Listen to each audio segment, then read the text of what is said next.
Lapas kelas 2B Lubuk Sikaping terima 5 tahanan titipan kejaksaan dengan kasus yang berbeda, diantaranya 3 dari kasus narkoba, 1 perlindungan anak, dan 1 pencurian.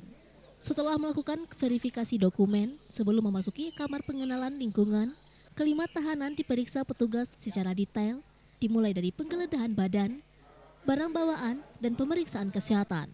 Selain melakukan pemeriksaan, petugas juga menjelaskan tentang hak dan kewajiban serta tata tertib yang wajib diketahui tahanan selama menjalani pembinaan di Rutan Kelas 2B Lubuk Sikaping.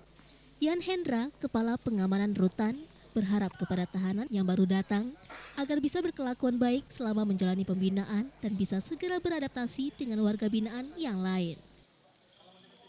5 tahanan hari ini dari titipan jaksa 5 orang, 3 kasus narkoba, 1 perlindungan anak, dan 1 lagi pencurian.